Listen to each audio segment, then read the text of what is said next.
I hate conspiracy theories, but I'll tell you one about, well, and this is not even a theory. This part I know is a fact.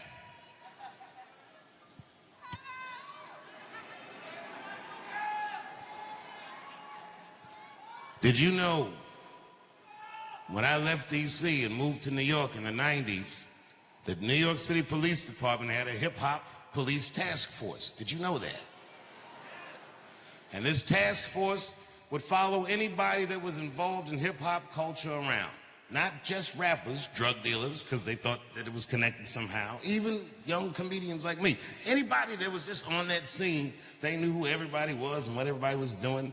And back in those days, I used to go to nightclubs, but sometimes I'd go to a club and the lights would be a little bit different. And I didn't notice, but the OGs would pull me aside and be like, "Careful in the club, nigga. They got the FBI lights up." Which meant that the lighting was strange because the party was under surveillance. And they were just telling me to watch my back. And, you know, I wasn't doing anything wrong anyway. Nigga, just having a good time. Now, did you know that that task force was invented originally to follow just two people around? Those people was a guy named Christopher Wallace, a.k.a. the Notorious B.I.G., and Sean P. Diddy Combs. Now, why is that? That this nigga has been under surveillance for at least 30 years. But just now they noticed that he racketeers and beats up bitches. I bet you, if he was doing all that, I bet you they seen him doing it for a long time. But why now?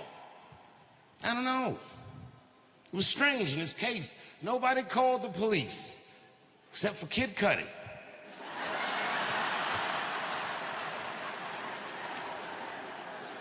And everybody called Kid Cudi a snitch.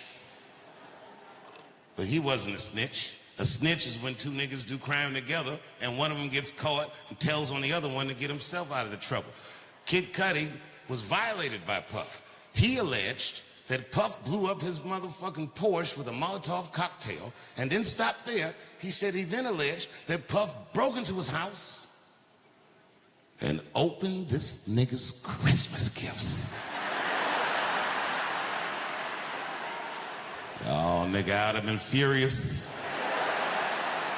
And Kid Cudi said, I can't prove that he opened the gifts or nothing, but I came in the house and he was in there and the gifts was open and that nigga was just like, "Merry Christmas, Playboy."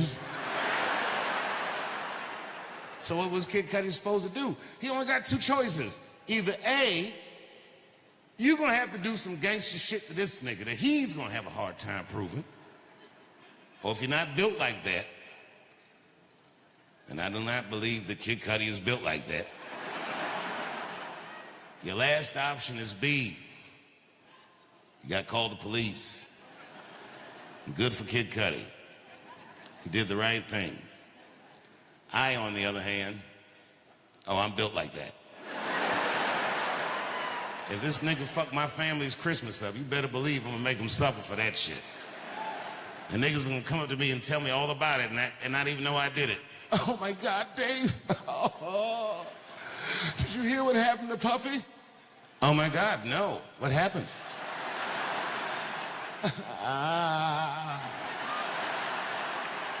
He was jogging by himself in Topanga Canyon. A falcon came out of nowhere and killed this nigga. Oh my God.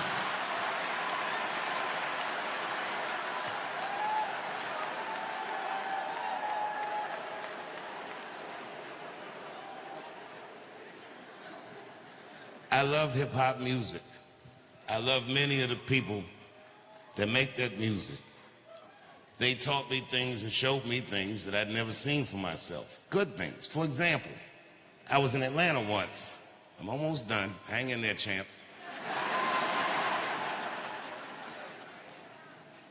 I was in Atlanta, and a rapper named T.I. called me up. Now, at this time, I didn't know him well. I know him better now, but I knew him well enough that he'd have my phone number. And the nigga called me up. He was like, "Dave, I heard you was in my city. He said, I want to show you the real Atlanta. I said, fuck yeah, nigga, let's go. He said, meet me downstairs in your hotel valet. So I went downstairs. I thought he was fucking around, but when I went down there, he was outside in the valet, sitting in a purple Phantom. This car must have been $1.5 million. Beautiful purple color with ivory white seats. It's the kind of car that you gotta have a chauffeur to drive, but for some reason, this nigga was driving it himself. And I didn't ask no questions. I just jumped in the car, and man, he showed me Atlanta, everything. Outkast and them started rapping over there, and Future used to play in the playground over here. And then he sold the car up and he pointed to a house and he goes, and Martin Luther King grew up in that house right there. And he raised his children over here. And that's the church he preached in over there. And then we stopped at a red light, and these little black kids rushed the car from either side of the intersection with water bottles. These kids in Atlanta, if you know, they're called the water boys. Their whole hustle is they sell water to people who are stuck in that hot Atlanta traffic. I didn't know that. I just saw these young niggas running up on the car, so I locked the door like, fuck that.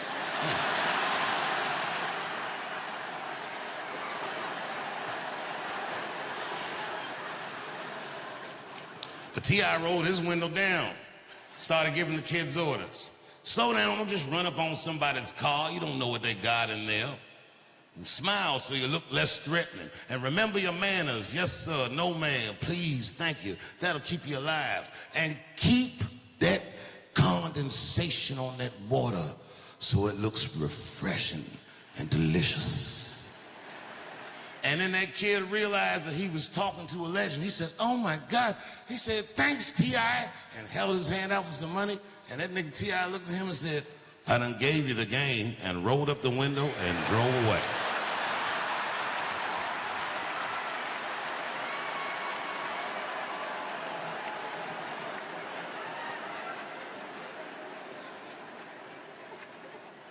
That night, I did my show, and when I got off stage, T.I. was backstage with a friend of his that I didn't know. I just knew his friend was somebody because everyone was acting all excited that he was back there. So I asked him, I go, yo, Tip, who's your man? And he's like, oh, that right there? He goes, that there is the future of hip hop. And I was like, nigga, will you just calm down? So then I asked the dude, I said, yo, my man, I said, what's your name? And the dude looked over, he said, I'm Nipsey.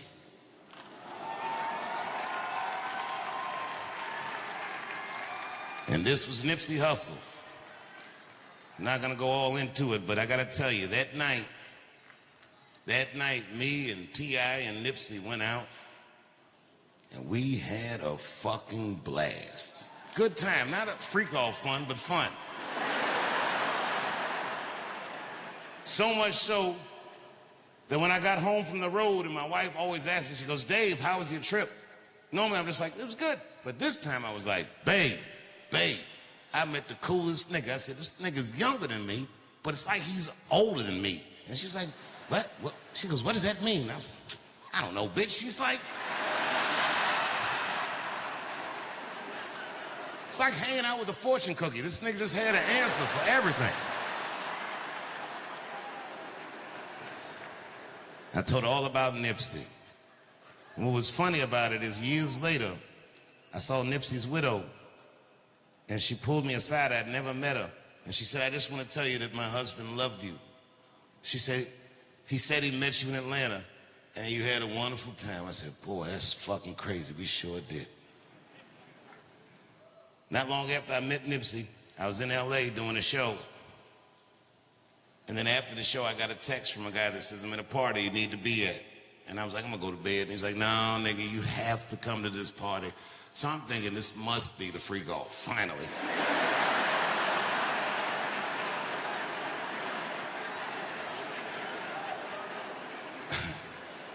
And the party was at a place that I'd been to 1,000,000 times, so I wasn't excited about being in that place. But when I walked in, it just was different. It was popping. And turns out that the party was for Nipsey.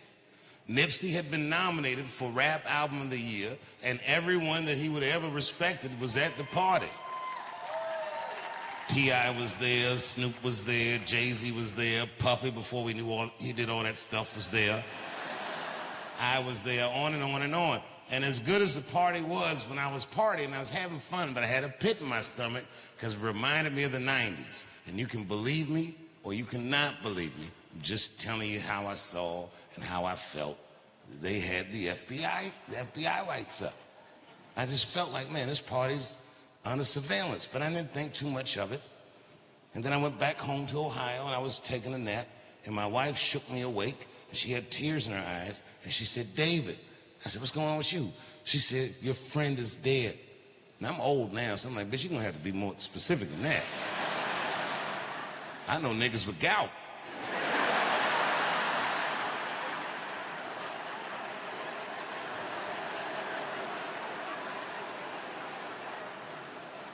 But it was Nipsey. And this is why I feel for Charlie Kirk's fans, because I know what it's like to see someone you look up to and admire gunned down by a fucking nobody. Oh my God. It's so hard to accept that. And if you looked on the internet and saw all those terrible videos, because there was a very gory video of Nipsey's murder too. And then I looked in the comment section, and the internet was doing what it does, and everyone was coming up with one conspiracy theory after another, but the one that I kept seeing the most involved a holistic doctor in New York City.